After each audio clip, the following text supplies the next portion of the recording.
আসসালামু আলাইকুম প্রিয় শিক্ষার্থীবৃন্দ, আশা করি তোমরা সবাই ভালো আছো। আমি এর আগে ক্লাস নিয়েছিলাম মূলত কার্ডিওথোরাসিক সার্জারির কিছু টপিকসের উপরে, যেগুলো কিছু লেকচার বেস ছিল, কিছু টপিক বেস ছিল, এবং সেটা প্রেক্ষিতে কিছু ফিডব্যাক আমাকে দেওয়া হয়েছে, কিছু প্রশ্ন যারা বুঝতে পারোনি সেগুলো আমাকে দেওয়া হয়েছে।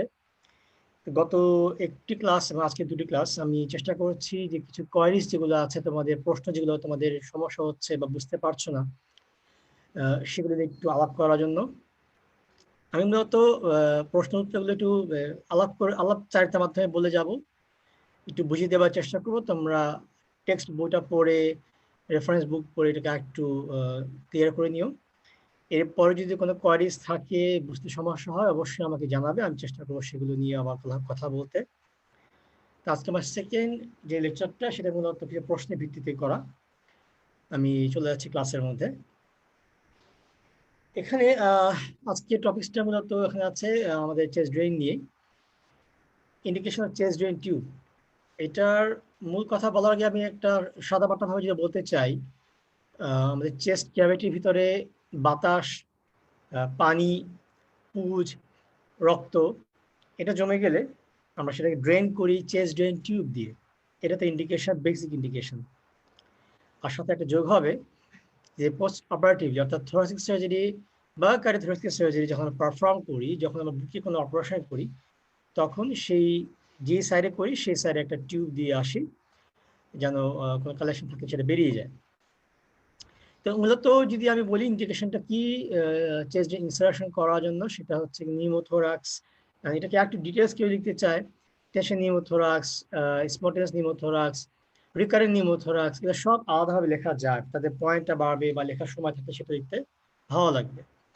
প্লুরাল ডিফিউশন, এটাকে ব্রড হেডিং বলা প্লুরাল ডিফিউশন। আমি যদি চাই এটাকে বলতে পারি tubercular pleural effusion, malignant pleural effusion, অথবা নিউমোনিক প্লুরাল ডিফিউশন। এভাবে করে এটাকে আলাদা করা যাবে। Massive pleural effusion, recurrent pleural effusion, এই সমস্ত টার্মস ইউজ করে এটাকে বেশি বেশি করে লেখা যেতে পারে। এছাড়া আছে হিমোথোরাক্স, ট্রমাটিক হিমোথোরাক্স, এটা একটি কমন টার্ম। এটা দিয়ে আমরা মূলত বলি যে বুকের চেস্ট ক্যাভিটিতে ব্লাড জমে গেলে হিমোথোরাক্স বলি, সেটাকে আমরা ড্রেন করি চেস্ট ড্রেন টিউব দিয়ে। এটা এটা ম্যাসিভ হিমোথোরাক্সেও আলাদাভাবে লেখা যায়। এছাড়া এম্পাইমাথোরাসিক বা টিউবার বা এম্পাইমাথোরাসিকের পাশাপাশি এম্পাইমানেসিসিটেন্স বলা যায়। এছাড়া বলা যেতে পারে পায়াথোরাক্স বলা যায়। সো এটাও একটা ইন্ডিকেশন আমাদের টিউব দেওয়ার জন্য। আর লাস্ট যেটা বললাম যে পোস্ট অপারেটিভলি আমরা এটাকে দেই, ইচ্ছাকৃতভাবে দেওয়া হয়, আয়াট্রোজেনিক কোনো ট্রমা হলেও দেওয়া হয়। তো এটা হচ্ছে আমাদের এটা হচ্ছে আমাদের indication for chest drain tube insertion. আমি যদি এখন আসি যে চেস্ট ড্রেন টিউবটা কোথায় দেওয়া হয়, এটা মনে রাখতে হবে। বেসিক কথা হচ্ছে গিয়ে হোল চেস্ট ক্যাভিটি কিন্তু আমার চেস্ট ড্রেন দেওয়ার জায়গা। যদিও গ্র্যাজুয়েশন লেভেলে আমরা সবাই জানি যে সেফটি ট্রায়াঙ্গেলটা হচ্ছে একটা স্পেস বা একটা জায়গা, যেটা একটা ideal place to insert chest drain tube. কিন্তু আমরা প্র্যাকটিক্যালি কাজ করি, আমরা যখন যারা হসপিটালে কাজ করেছি, অনেক সময় কিন্তু আমরা চেস্ট ড্রেন টিউবটাকে ওই সেফটি ট্রায়াঙ্গেল ছাড়া অন্য জায়গাতেও দেই। বাট প্রোভাইডেড ইটস নেসেসারি, বা দরকার আছে যদি মনে করি এক্স রে দেখে বা সিটি স্ক্যান দেখে, তখন আমরা সেখানে যাই। আর তবে এমবিবিএস লেভেল বা গ্র্যাজুয়েশন লেভেলে বলা যেতে পারে যে চেস্ট ড্রেন টিউবটা আইডিয়ালি আমরা দিতে পারি সেফটি ট্রায়াঙ্গেলের মধ্যে, যেটা বাউন্ডারি আমরা সবাই জানি, যেটা ছবিতে দেখাচ্ছি। যে পেক্টোরালিস মেজর মাসেল হচ্ছে গিয়ে anteriorly, laterally and posteriorly laterally হচ্ছে ল্যাটিসিমাস ডরসি। এটা ট্রায়াঙ্গেল হয়ে যাচ্ছে, অ্যাপেক্স টু দ্য এক্সিলা, নিচে বেস, এবং বেসটা বলা হয় যে ফোর্থ, ফিফথ আর সিক্স রিব, অর্থাৎ আইডিয়ালি ফিফথ রিব বা ফোর্থ, ফিফথ, সিক্স যে রিবটা আছে, এর মধ্যে একটা এরিয়াতে আমরা যেটাতে সুবিধা হয়, এখানে আমরা একটা চেস্ট ড্রেন দিতে পারি। অবশ্যই রিবের আপার বর্ডার দিব, লোয়ার বর্ডারে, আপার লিভে লোয়ার বর্ডার অ্যাভয়েড করবো to avoid the neurovascular bundle injury. এবং এটা স্ট্যান্ডার্ড ওয়েতে বলা যায় যে ফিফথ স্পেস বা ফিফথ রিবের নিচে দেওয়া। এটা হচ্ছে কি আমাদের সেফটি ট্রায়াঙ্গেলের বাউন্ডারি। কেন এটা সেফটি বলা হয়? বিকজ এখানে আসলে মাসেল কম, দেখবে খেয়াল করে যে পেক্টোরাস মেজর মাসেল, ল্যাটডর্স মাসেলকে আমরা স্পেয়ার করতে পারছি খুব সুন্দরভাবে, এবং মূলত আমরা ইন্টারকস্টাল মাসেলকে আমরা এখানে স্প্লিট করে করে যায়।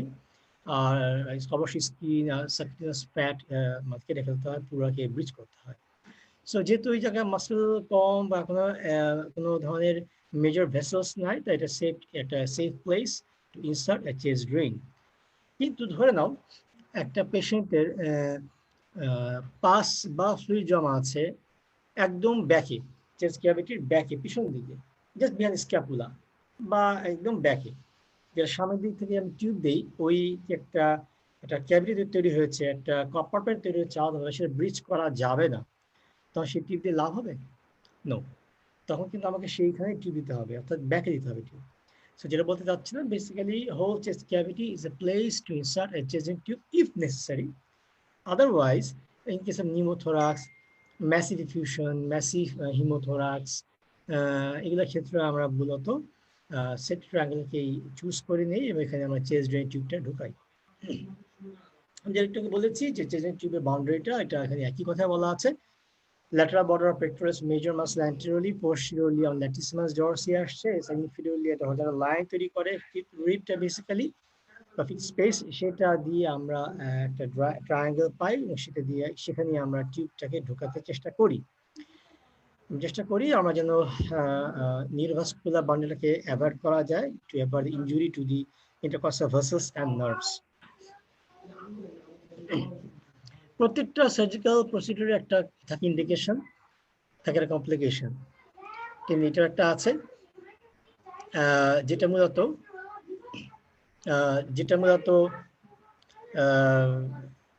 Complication due to chest insertion. এবং এটা কি হতে পারে, এখানে ফার্স্ট অফ অল মনে রাখতে হবে মিসপ্লেসমেন্ট, অর্থাৎ টিউবটা দিচ্ছি ভুল জায়গায় বা খুব বেশি ঢুকিয়ে ফেলছি, অথবা একটা আই বেরিয়ে রয়ে গেছে চেস্ট ওয়ালের মধ্যে অথবা outside the chest. So this is the misplacement of the tube. এছাড়া injury to the other structures like neurovascular bundles, যেটা বলেছি যে যদি খুব থ্রাশ করে আমরা টিউবে ঢুকাই, ব্লেড দিয়ে ঢুকাই বা আর্টারি ফার্স্ট ঢুকাই, অনেক সময় লাং ইনজুরি হতে পারে হার্ট বা ব্লাড ভেসেলস। এছাড়া সার্জিক্যাল এমফাইসিমা হয়। সার্জিক্যাল এমফাইসিমা আমি আগে বলেছি যে এয়ার বাবল এসে যাবে বা এয়ার এসে যাবে just below the skin or subcutaneous plane. এবং এটা তখনই হয় যখন মূলত যে আই বলেছি যে আমাদের যে টিউব থাকে, টিউবের আইটা যদি একটা বাইরে থেকে যায়, অথবা আমরা যে পার্স স্ক্রিং দিয়ে আমরা পুরো টিউবটাকে আটকিয়ে দিই, অথবা চারিদিকে যে নট দিই, সেই নটটা যদি ঢিলা হয়, তখন ওই এয়ারটা চেস্ট ক্যাভিটি থেকে ভিতরে এসে টিউব দিয়ে তো বের হচ্ছে সামান্য, টিউবের সাইড দিয়ে এসে চেস্ট ওয়ালের মধ্যে গিয়ে জমা হতে পারে। তো ইট কজেস সার্জিক্যাল এমফাইসিমা, এটা একটা complication of chest drain tube insertion. এছাড়াও ইনফেকশন তো অবশ্যই হতে পারে, যেখানে আমি টিউব ঢুকাচ্ছি ওখানে পোর্ট সাইড ইনফেকশন হতে পারে লেটার অন। এছাড়া পেইনটা একটা কমন একটা আছে, আর একটা আছে ব্লিডিং হতে পারে, ইন্টারকস্টাল ভেসেলস ইনজুরি হয়ে যায় বা সাবকিউটানিয়াস কিছু ফ্যাট প্লেনে কিছু ভেসেলস মাসেলতে কিছু ব্লিডিং এগুলো আসতে পারে। This are some complications of intercostal chest drain tube insertion. মনে রাখতে হবে যে কোনো সার্জিক্যাল প্রসিডিউরে যখন আমরা কমপ্লিকেশন বলতে চেষ্টা করবো, তখন মনের মধ্যে ভাববো যে how I operate the whole case, আমরা কিভাবে স্টেপ করছি সার্জারি করার সময়, সেই স্টেপগুলো যদি মাথায় রাখি, সেগুলো কিন্তু মাথায় রাখলেই সেক্ষেত্রে দিয়ে কমপ্লিকেশনগুলোকে বলা যায়। আর যখন কেসগুলো হয় আন্ডার জেনারেল অ্যানেস্থেশিয়া, অবশ্যই জেনারেল অ্যানেস্থেশিয়ার কথা উল্লেখ করে নিতে হবে, অ্যানেস্থেটিক রিলেটেড প্রবলেম। এছাড়া যদি মেজর সার্জারি হয় আন্ডার জেনারেল অ্যানেস্থেশিয়া, তখন কিন্তু এটাকে আমরা ভাগ করতে হবে তিনটা ভাগে: per operative, post operative, early late. এগুলো কিছু নাম কিছু ভাগ করে বললে বলাটা লেখাটা খুব সহজ হয়, অনেকগুলো কথা লেখা যায় এখানে। এটা একটা কমন টিপস। এছাড়া এরপর আমরা প্রশ্ন যেটা আসি, একটা কথা যেটা একটু আগে বললাম, এরপরে প্রশ্ন হচ্ছে কি আমাদের, what will you see in the patient with a chest drain tube in situ? এইটা তো প্রশ্ন আকারে তোমাদের লেখা থাকতে পারে, প্রশ্ন আকারে তোমরা পেতে পারো। আমাদের in case of our cardiothoracic surgery, in case of masters আর এফসিপি যারা পরীক্ষা দেয়, তাদের এটা ইনভেরিয়েবলি শর্ট কেসে তারা এটা পায়, অর্থাৎ শর্ট কেস যখন তারা পারফর্ম করে ক্লিনিক্যালি, তখন তাদের প্রশ্নটা খুব কমনলি ফেস করতে হয়।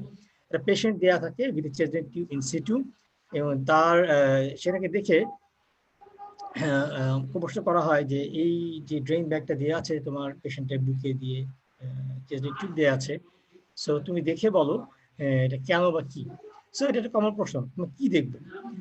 মনে হয় ভাবি আমি একটা পেশেন্ট শুয়ে আছে টিউব ইনসিটু, তার ব্যাগ এবং টিউব দেওয়া আছে, লাগানো আছে, সেটা দিয়ে ফার্স্টে আমরা মাথায় রাখবো যে ক্লিনিক্যাল অ্যাসেসমেন্ট ওইটা কেমন আছে। সো তার একটা সিমটম নিয়ে এসেছিল, shortness of breadth, chest pain, অনেক ফিভার ছিল, টানা হতে পারে, অনেক পেশেন্ট ছিল মেবি ডিহাইড্রেটেড, বা মেবি পেশেন্ট শকে ছিল ডিউ টু হিমোথোরাক্স। সো এইগুলো রিলিভ হলো কিনা, সিমটমটা ইমপ্রুভ হলো কিনা। সো উই উইল জাজ দ্য পেশেন্ট ক্লিনিক্যালি। এটা একটা জিনিস অ্যাসেসমেন্ট করবো আমরা। তোমরা এটা একটু বড় করে লিখতে পারো যে তার এসওএপি যেটা আছে, সাবজেক্টিভ অবজেক্টিভটা, অর্থাৎ তাকে জিজ্ঞেস করবো কেমন আছে, তার ভাইটালসটা কেমন আছে, পেন কেমন আছে, উইন্ডসারটা কেমন আছে, এগুলো আমরা দেখবো। এরপরে দেখবো প্যাটেন্সি অফ দ্য ড্রেন টিউব। যখন পেশেন্টটা কাশি দিবে বা কথা বলবে বা শ্বাস নিবে, তখন দেখবো টিউবের ভিতরে যে এয়ার ফ্লুইডের লেভেলটা আছে, এটা যেটা এটাকে নাড়াচাড়া করে কিনা। খুব বেশি হবে না, কম হবে না, 2 to 4 সেন্টিমিটার এই শ্বাসের মধ্যে সে নাড়াচাড়া করবে টিউবের ভিতরে সেই ওয়াটার লেভেলটা বা ফ্লুইড লেভেলটা, এটা ওটা হয় কিনা। অথবা ব্যাগের মধ্যে যে এটা সাবমার্জ করা আছে টিউবটা, ওটা এয়ার ফ্লুইড লেভেলটা ওঠানামা করে কিনা, এটা ইন্ডিকেট করে টিউবটা আমার প্যাটেন্ট। যদি টিউবটা প্যাটেন্ট না থাকে, সাম আইস আর ব্লকড, তখন কিন্তু রোগী যদি কাশি দেয়, শ্বাস নেয়, কথা বলে জোরে জোরে, ওই এয়ার ওয়াটার যে ফ্লুইড লেভেল যেটা আছে ওটা নাড়াচাড়া করে না, স্ট্যাটিক থাকে। সো ইট ইন্ডিকেটস যে ওই আমার টিউবটা ব্লক বা প্যাটেন্সি তার নেই। এরপরে আমরা চলে আসবো সোজা ব্যাগের দিকে। দেখবো ব্যাগে কি অবস্থা, ব্যাগের মধ্যে কি জমা হয়েছে। শুধু কি বাতাস বেরোচ্ছে, নাকি পুজ, পানি, blood, or turbid colour of fluid কি আছে, অর হেমোরেজিক ফ্লুইড, এটা আমরা দেখার চেষ্টা করবো। অ্যামাউন্টটা কত আছে দেখার চেষ্টা দেখবো আমরা। কোনো অডর স্মেল পাওয়া যায় কিনা সেটা আমরা দেখবো। So this are things to look in the chest bag. পাশাপাশি to look for the consistency. In case of empyema thoracis দেখা যায় যে 75% ফ্লুইড, 75% সেডিমেন্ট পড়ে যায় ব্যাগের নিচে, এবং এটা ইন্ডিকেট করে এটা এম্পাইমাথোরাসিস কেস। এটা শেষ হয়ে গেল পেশেন্টের ব্যাপারে। এখন আমরা আসবো এক্স রে দিকে। পেশেন্টের সার্জারি করার পরে যে কোনো এক্সরে করা হয়েছে, পোস্ট অপারেটিভ ফলো আপ, সেই এক্সরে দেখে আমরা চেষ্টা করবো বোঝার জন্য যে তার আগের এক্সরে থেকে এটা improve or not, lung expand করলো কিনা, ফ্লুইড বা এয়ার বেরিয়ে গেল কিনা, তার টিউবটা জায়গা মতো আছে কিনা, সমস্ত আই চেস্টের ভিতরে আছে কিনা। সো এইগুলো আমাদের দেখতে হবে in case of assessment of patient with chest tube in situ. So মাথা রাখবো আমরা যে ফার্স্ট মুখস্থ করা কিছু নিয়ে মাথা রাখবো আমরা। প্রথমটা রোগীরা দেখছি, শুয়ে আছে আমার সামনে একটা চেস্ট ব্যাগ, চেস্ট টিউব নিয়ে, তাকে আমি কথা বলবো, জিজ্ঞেস করবো সে কেমন আছে, সিমটমটা সাইনটা তার নিবো, ভাইটাসটা দেখবো। নাও আমি তার উংটা সরিয়ে দেখবো উং ঠিক আছে কিনা, পারসিস্টেন্ট টিউবার দেওয়া আছে কিনা, আইসের ভিতরে আছে কিনা। আমি এখন টিউবটা দেখবো, টিউবের মধ্যে এয়ার কালাম, ওয়াটার ফ্লুইড লেভেল নাড়াচাড়া করে কিনা। এরপর আমরা চলে যাবো ব্যাগের মধ্যে, ব্যাগের মধ্যে তার কেমন অ্যামাউন্ট রয়েছে, কি রয়েছে, কালার কেমন, কনসিস্টেন্সি কেমন, বাবল আছে কিনা, সুইং হয় কিনা। সো এটা দেখার পরে আমরা এক্সরে দেখে we will finish the whole procedure.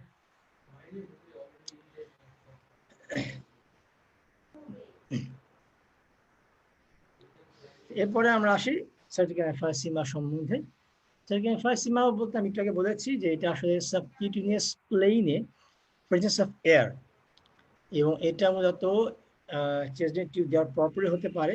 যদি টিউবটা ডিসপ্লেসড হয়, তার একটা আই বেরিয়ে থাকে চেস্ট ক্যাভিটি থেকে বাইরে, অথবা তার থাকে সাবপ্লেনে, অথবা যে উংটা দিয়ে আমরা চেস্ট টিউব ঢুকাচ্ছি ওটা ঠিক মতো করে সিল করিনি, আমার টাই করিনি সুচার দিয়ে, বা ওটাকে সিকিউর করা হয়নি সুচার দিয়ে, তখন পেশেন্ট যখন কাশি দেয়, কথা বলে, শ্বাস নেয়, তখন এয়ারটা ওই টিউবের পাশাপাশি সাইড দিয়ে লিক হয়ে জাস্ট ওয়ালে গিয়ে বেরিয়ে আসছে এটা।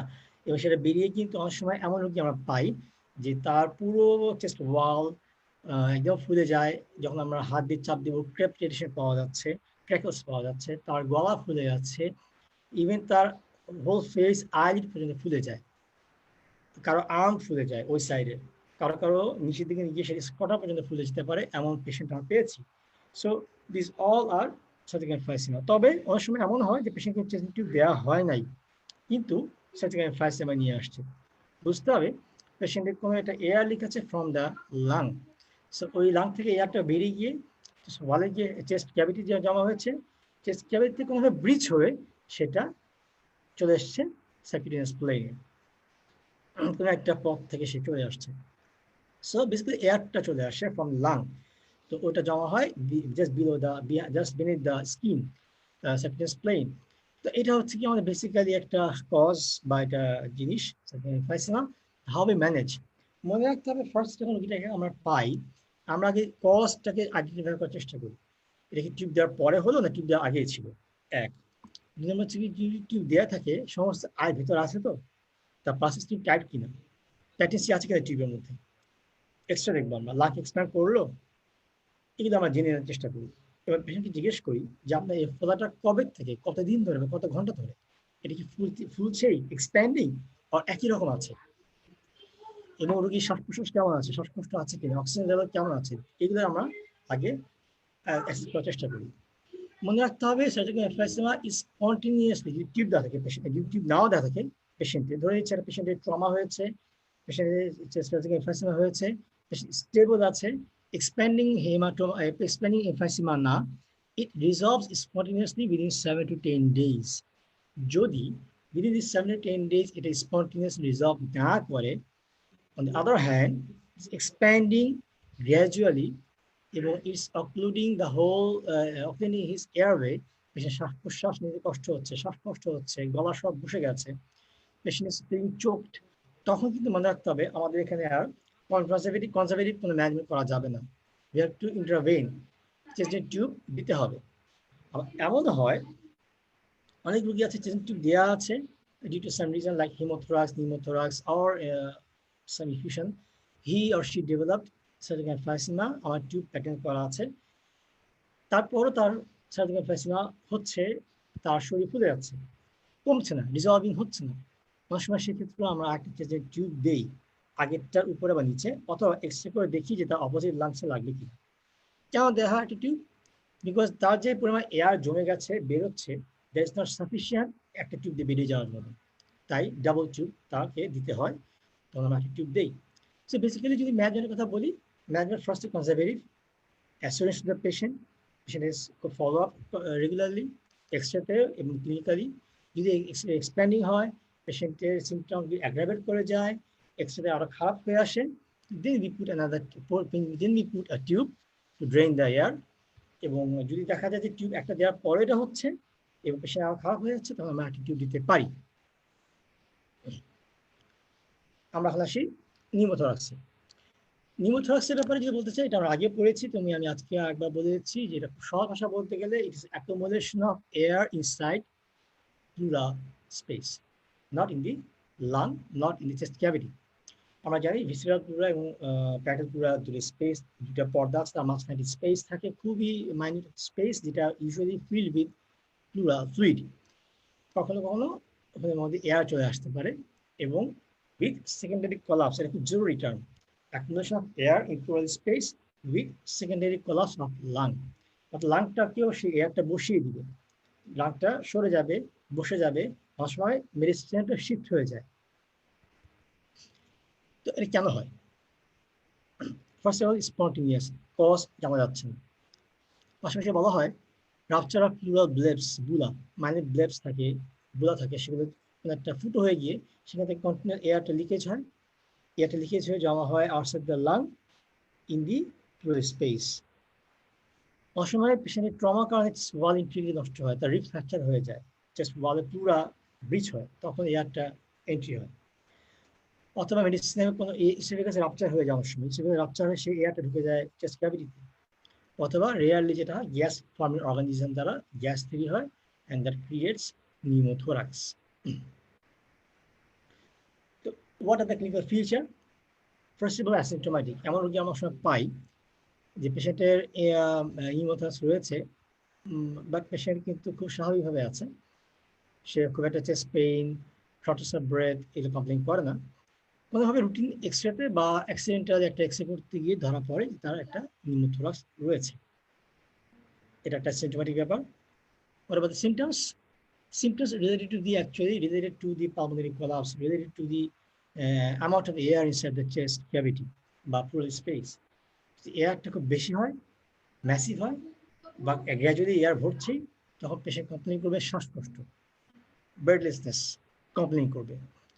তার পাশাপাশি সে কমপ্লেন করবে চেস্ট পেইন, সে কথা বলতে পারবে না, শ্বাস নিতে পারছে না, পেশেন্ট কোলাপস হয়ে যাচ্ছে, পেশেন্টের শকে চলে যাচ্ছে অনেক সময়। এছাড়া পেশেন্ট অনেক সময় নন প্রোটিক কফের কথা বলে, কখনো কখনো হিমোক্রাইসিসও আসতে পারে। আমরা যদি পেশেন্টকে এক্সামিনেশন করি, হাইপারোজেনাইট পাবো তার ইয়েতে, পাশাপাশি আমরা অস্কার করে দেখবো তার কোনো এয়ার এন্ট্রি নেই ওই সাইডের মধ্যে। নাও complication in case of what? Complication in case of pneumothorax if left untreated, তাকে আমি কোনো ধরনের চিকিৎসা করছি না, এটা রেখে দিয়েছি এমনিতেই, তার এখন নিউমোথোরাক্সটা বেড়ে যাচ্ছে। What happens? Shortness of breath, chest pain, shifting of medicine, তার এক সাইডে লাং পুশ করতে করতে মেডিসিনটা অপোজিটে শিফট হয়ে যায়, এবং এর জন্য সার্কুলারি কম্প্রোমাইজ হয়, তার হার্ট বা গ্রেট ভেসেলসটা টুইস্ট হয়ে যায়, কম্প্রোমাইজ হয়, তখন তার সার্কুলারি প্রবলেম হয়, অনেক সময় ডেথ মে হ্যাপেন।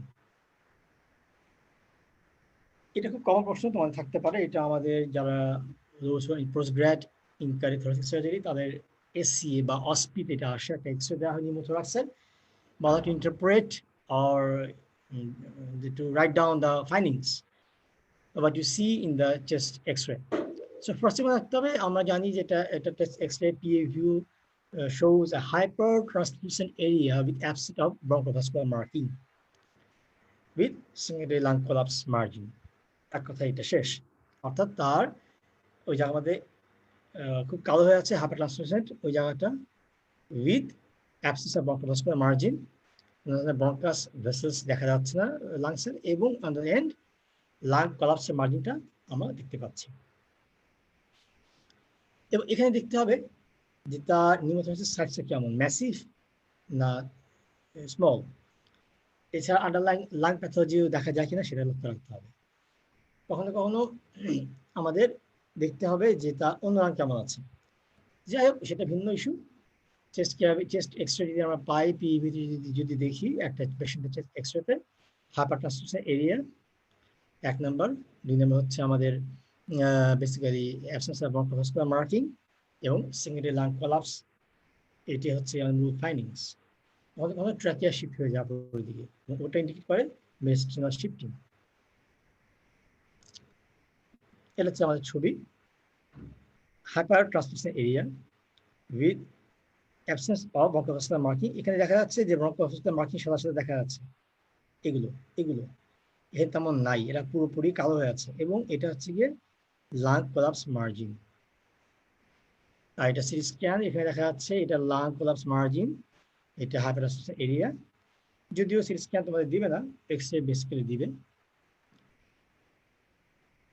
আমরা এখন আসি কজ এবং ট্রিটমেন্টের নিউমোথোরাক্সে বা ক্লাসিফিকেশন থেকে। Cause basically we can classify it into etiologically, clinically এবং accordingly cause. ইটিওলজিক্যালি বলা হয় এক নম্বর স্পন্টেনিয়াস, প্রাইমারি ইডিওপ্যাথিক, অর্থাৎ কজ আননোন, আমাদের আন্ডারলাইন কোনো কজ জানা নাই, but maybe due to rupture of blebs, but rupture of blebs কেন হলো বিরন্ন।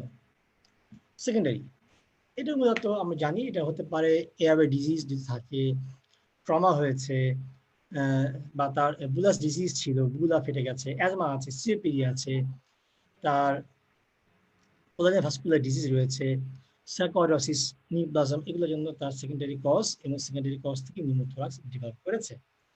দেন we come to traumatic cause. Trauma হতে পারে due to any injury, blunt trauma or penetrating injury, road traffic accident, whatever. আর হচ্ছে iatrogenic, diagnostic বা therapeutic. Diagnostic কোনটা? FNAC, এটা খুব কমন। এমন রোগী আমরা পেয়েছি ওয়ার্ডের মধ্যে যে পেশেন্ট এফএনসি করতে গিয়েছিল, এফএনসি চেস্টে করতে গিয়েছিল, চেস্টে এফএনসি করার পরে পেশেন্ট ডেভেলপ করলো সিভিয়ার ব্রেথলেসনেস, এক্সরে করে দেখা গেল নিউমোথোরাক্স হয়ে গেছে। আরেকটা হতে পারে থেরাপিউটিক, আমি পেশেন্টকে সিভিলাইন দিব, সিভিলাইন দিতে গিয়ে সেটা ভেসেলস না গিয়ে it breach the pleura and pneumothorax may happen. অথবা পেসমেকার লাগাই হার্টের চেম্বারে, সেটা করতে গিয়ে নিউমোথোরাক্স ডেভেলপ করে যায়। এগুলো অনেক সময় চেস্ট টিউব রিমুভ করতে গিয়ে এই পালস স্ট্রিমটাকে আমরা ট্যাগ করি, ওটা ট্যাগ না করতে পারলে এয়ারটা রিএন্ট্রি হয় ওই ফুটো দিয়েই। রিএন্ট্রি হলে ইট অ্যাগেন্স কজ এ নিউমোথোরাক্স। তো this are the causes of pneumothorax. এছাড়া অ্যানাটমিক্যালি আমরা ভাগ করতে পারি ওপেন নিউমোথোরাক্স, যেটাকে বলা হয় সাকিং উন্ড, আর একটা হচ্ছে ক্লোজ নিউমোথোরাক্স আর টেনশন নিউমোথোরাক্স। আর এখন এটা সাইজ যদি বলি, স্মল, মিডিয়াম, লার্জ এটা আছে। 40% নিচে হলে স্মল, 40 to 60 মিডিয়াম, 60% বেশি হলে লার্জ বলা হয়। তবে আমরা সাধারণত সাইজ দিয়ে নিউমোথোরাক্সকে ইউজুয়ালি আমরা এটাকে বলি না, আমরা টেনশন বা ওগুলো প্রাইমারি সেকেন্ডারিকে বলি। তবে অনেক সময় অনেক রোগী আমরা পেয়েছি তার স্মল নিউমোথোরাক্স আছে, যেটা এক্সট্রা থেকে বোঝা যায় তার পেরিফেরালি সামান্য এয়ার আছে, ট্রান্সমিশন এরিয়া, আদারওয়াইজ লাংটা হেলদি, লাং খুব বেশি কোলাপস নাই, পেশেন্ট অ্যাসিম্পটোম্যাটিক, হয়তো সে বলতে পারে না কবে থেকে তার এমন অবস্থা আছে। We put that patient on follow up, provided যে কোনো এমার্জেন্সি হলে he can reach to the hospital as soon as possible. এগুলোর ক্ষেত্রে অনেক সময় আমার সাইজের ব্যাপারটা চলে আসে, সেটা ভিন্ন ইস্যু। এটা একটা ডায়াগ্রাম, যেটা একটা স্কিমেটিক ডায়াগ্রাম দেখা যাচ্ছে যে কিভাবে আমরা ম্যানেজ করবো একটা পেশেন্টের। বেসিক্যালি নিউমোথোরাক্স যদি আসে, depending on the symptom we treat the patient. আমি একটু যেটা বললাম যে পেশেন্ট এক্সরে নিয়ে আসছে বা পেশেন্ট স্টেবল এবং নিউমোথোরাক্স খুবই সামান্য, পেশেন্টের কোনো ধরনের ভাইরাসের সমস্যা নাই, we can put him on follow up. অথবা দেখা যেতে পারে যে না, নিউমোথোরাক্স বেশি আছে, কোলাপস লাং মার্জিন আছে, পেশেন্ট শ্বাসকষ্ট হচ্ছে, symptomatic, so we put a chest drain tube inside. এছাড়া টিউব দেওয়ার পরে সেটাকে ফলো আপ মধ্যে রাখি। আরেকটা কথা আমরা বলি যে এমার্জেন্সি মিডিল ডিকম্প্রেশনটা কি করা হয় বা কেন করা হয়। এটা মূলত করা হয় টেনশন নিউমোথোরাক্সের ক্ষেত্রে, অথবা বেসিক্যালি যেখানে আমাদের টিউব দেওয়ার ফ্যাসিলিটিসটা ইমিডিয়েটলি অ্যাভেলেবল না বা পেশেন্ট লাইফ সেভ করতে হবে, তখন আমরা স্পেস ল্যাটার টু দি স্টোনাম যেখানে আছে, ওখানে আমরা একটা ফুটো হোয়াইট বোর্ড নিডল ঢুকিয়ে দিয়ে এয়ারটাকে বের করে দিই। ওখানে দেওয়ার উদ্দেশ্য এখানেই এয়ার থেকে উপরের দিকে, সো এই জায়গায় দিয়ে আমরা এয়ারটা নিচ থেকে উপরের দিকে গিয়ে বেরিয়ে যায় এবং লাংটা তখন কোলাপস থেকে স্বাভাবিক হয়ে যায়। পাশাপাশি we try to arrange for tube to put the drain inside chest cavity. এখন আমরা আসি টেনশন নিউমোথোরাক্সে। এটা একটা লাইফ থ্রেটানিং কন্ডিশন, এটা একটা surgical emergency when it develops when air is trapped in pleural cavity under pressure, displacing mediastinum to the opposite side and compressing the blood vessels. অর্থাৎ এটা একটা আসলে একই কন্ডিশন, যেটা আমি এটাকে বললাম যে পেশেন্টের বাতাসটা জমতে এমন অবস্থা হয়, লাংটা কোলাপস হয়েই গেছে, মেডিসিন শিফট হয়ে গেছে, লাং ব্লাড ভেসেলস সবগুলো পুশ করে একদম অপরদিকে নিয়ে গেছে, পেশেন্টকে শ্বাসকষ্ট, কিছু কথা বলতে পারছে না, পেশেন্ট কোলাপস হয়ে গেছে। So it's an emergency. Now blood ট্রমাতে এটা অনেক সময় পাই, পেনিট্রেটিং চেস্ট ইনজুরি অনেক সময় পাই, ভেহিক্যাল অ্যাক্সিডেন্ট যদি হয়, আরটি যদি হয়, ওখানে অনেক সময় আমরা এগুলো দেখে থাকি। আজকে আমার টপিক এই পর্যন্ত ছিল। আমি এর পরবর্তী ক্লাসে আর কিছু টপিকস বা প্রশ্ন নিয়ে আমি আসবো ইনশাআল্লাহ। যদি কারো কোনো প্রশ্ন দেখে থাকে এরপরেও let me know, I will try to reach you in time. Thank you.